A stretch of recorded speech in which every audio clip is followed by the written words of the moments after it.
Greg, welcome back. Tell us, you wrote an amazing piece for your Substack newsletter. In fact, I want to reprint it on mine today. Yes. About Larry Summers. Tell us about this. Oh, my God. I've been, excuse me, a bit of a cold. Sorry. I've been following Larry Summers, this scamp, for the entire 30 years of my journalism career and my economics career. And so one thing to know about, if you haven't gotten the story yet, I'll give it to you a top headline. Larry Summers was many times in the Epstein files asking Epstein if Epstein could be his wingman and helping him seduce his protege, his economics protege at Harvard. Now, you have to understand, Larry Summers was president of Harvard. He was U.S. Secretary of the Treasury, probably the most powerful economist in the United States. And he has life and death control over this woman's career. And Epstein was telling him how to use his coercive power to get into bed with her. Larry is, by the way, married to another Harvard professor. And he took many trips on Air Epstein. Oh, jeez. But besides this creepy stuff, this isn't the first with Larry Summers. I began tracking him because in 1997, he wrote a memo called he received a memo, which he acted on from Timmy Geithner, his assistant. Both later became U.S. Secretaries of the Treasury. And that memo basically kicked off the entire maelstrom of banking deregulation. And he worked this out. Which, by the way, led us straight to the crash of 2008, right? Exactly. Okay. Exactly. Forgive the interruption, but I wanted to provide a little context here. Yeah. Well, that's important because banking deregulation led exactly that. And let's not forget, it was not just a market crash.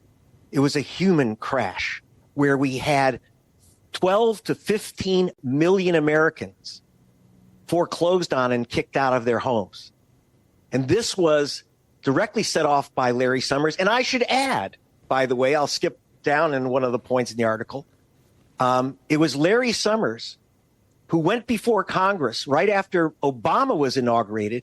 Larry Summers was his economic czar, as he was given the title. And he told Congress, we're going to put in a bill that will stop millions of foreclosures.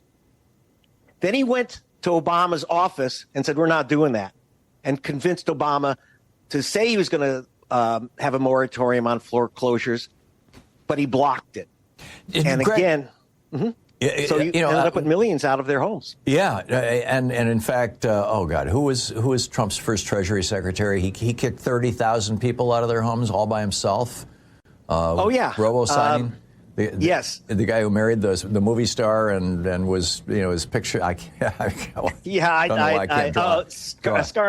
Yeah, Scaramucci. No, it wasn't Scaramucci. No, that was another guy with a weird name. But in any case, just wild stuff. Yes, and I should say the important thing about the Endgame memo, which is highly confidential, is that it was a list of phone numbers of bank CEOs to call. Yeah. Now, you have to understand the Secretary of the Treasury at the time, the top guy was Robert Rubin, who had co-founded Goldman Sachs. So they were supposed to make 6 calls to CEOs, and I got their phone numbers. It turns out John Reed of Citibank was actually there. And to come up with a strategy, what did the bankers want from the World Trade Organization? And what they wanted was not only complete deregulation of the U.S. banking and finance market, but they needed all 156 nations in the World Trade Organization to also sign off on bank deregulation. And just so you know, let me give you one little specific, which you've talked about, Tom. The Glass-Steagall Act was eliminated by Larry Summers. Was he behind that? I know Phil Gramm was promoting that on the floor of the Senate. No, it was conceived completely by Larry Summers, and obviously Robert Rubin, the Secretary of the Treasury, was very happy because he then left his post as Secretary of the Treasury because the end of Glass-Steagall, and understand what Glass-Steagall did is it allowed investment banking, which is basically gambling, things like derivatives. You go to Vegas with your money, fine. But then we have commercial banking, which you and I as taxpayers and through the Federal Reserve, we are guaranteeing.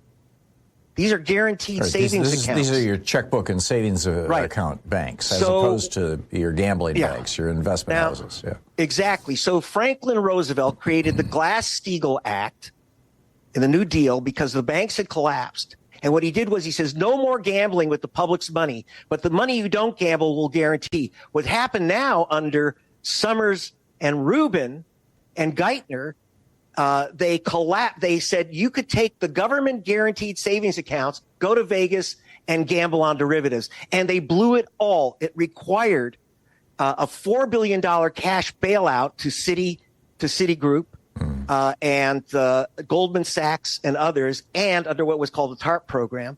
And are you ready? $77.7 trillion in, $77.7 billion in guaranteed backups for these corporations. Yeah. And it was a massive bailout, and it cost the taxpayers fortune because of this banking deregulation. Yeah. Steve Mnuchin was the guy that I was trying to. Steve Mnuchin, yes, who was robo-signing and kicking people out of their houses. But the big question in my mind that I didn't see addressed in your article, and maybe I missed it, was, but I'm really curious about it. I think a lot of people are. There were clearly crimes committed that led to the 2008 crash. I mean, yes, you're right. By Summers and all these guys, doing their deregulation, they did open the door for a lot of it. But there were also literal crimes committed, including, I would argue, by Mnuchin, these robo-signings, and yet nobody was prosecuted. Now, under George Bush, which is where it started and ran for almost a year, I understand why nobody was prosecuted. He's a Republican. Prosecute a banker, that's anathema to that. But I always wondered, why the hell didn't Obama start prosecuting these people when he came into office?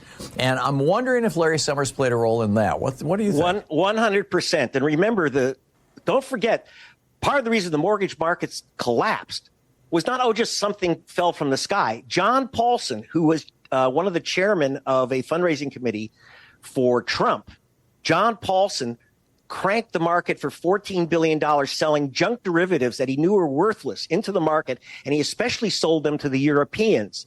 The Europeans could not, under law, buy these things until Larry Summers used this endgame memo to force all these nations to open their doors to bank deregulation, to takeovers of their finance system by Goldman and Citigroup. And so that's how it happened. He kicked so this open wasn't the door. just a takeover of the American government by the banks. This was a takeover of the world banking system by the banks. Exactly. 156 nations, only Brazil and China resisted. Wow. And Larry Summers was behind the whole thing. Larry Summers was the point man on the whole thing.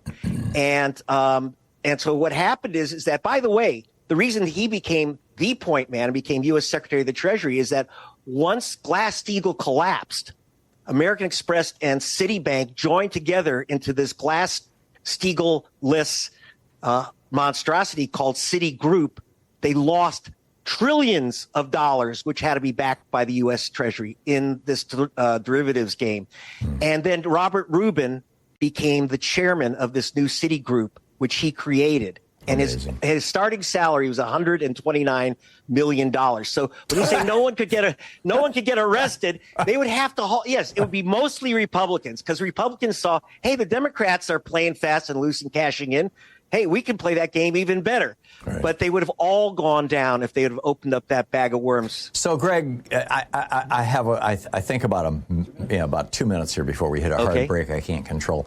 Where are we at now? Have any of these protections been put back into place? Is the system still this vulnerable? Is the rest of the world still deregulated? Did Larry Summers get his way permanently? Oh, yeah. I mean, he did very well. That's how you get invited on air, Epstein. And that's one of the problems, is that the deregulation freaks have been taking over governments. That's the war right now in Latin America, for example. Lula has returned as president of Brazil. He was the resistor. Bolsonaro was totally in the bank's pockets. That's how he got where he got. So it's been very effective. There's been some re-regulation in places like Britain and the European Union. But for the most part, these governments have just been ponying up. So we're still vulnerable here in the United States as well, then, presumably. Oh, indeed, because we've spread the derivatives gambling poison worldwide, so it will come back to hit us again. We don't know when the next collapse will come. It happened after deregulation in Mexico under Robert Rubin and Larry Summers. And, so we had to bail out Mexico. And we'll be, if we have to bail out one country, we can afford it. We can't afford to bail out the planet. What I'm hearing from the financial speculation press, the investment newsletter folks, is that if the economy is in bad shape, but inflation is cranking up because of the tariffs, and thus the Fed actually, then this would be in January, February next year, raises interest rates, that could be the thing that would trigger the housing crisis and a crash very much like 2008. Does that make sense to you as an economist? Oh, absolutely. And don't forget, the new AI boom is all based on the money that will be made decades in the future. Right. And if you have a higher interest rate, it devalues all the AI. We'll lose trillions in value in the stock market. This is disastrous. And Larry Summers is one of, the reason I'm picking on Larry Summers because he was in the Epstein files and people don't know this story. But by the way, here's the one happy ending here on this, Tom, which is that Larry Summers said that we didn't have many people in the field of women in the field of economics and hard sciences because they don't have the intelligence to handle it. He literally said that. And when I sent the endgame memo to Senator Sherrod Brown, who is head of the subcommittee that was reviewing the Obama's choice of Summers as the Fed chief, when he got the endgame memo piled up with some other info on Summers, he killed him off Hartman and program. put in Janet Yellen instead. Yeah, a woman. I get it. That's great. Greg Palast, the great Greg Palast. Check out his Substack newsletter and also gregpalast.com. Thanks, Greg. You're welcome, Tom.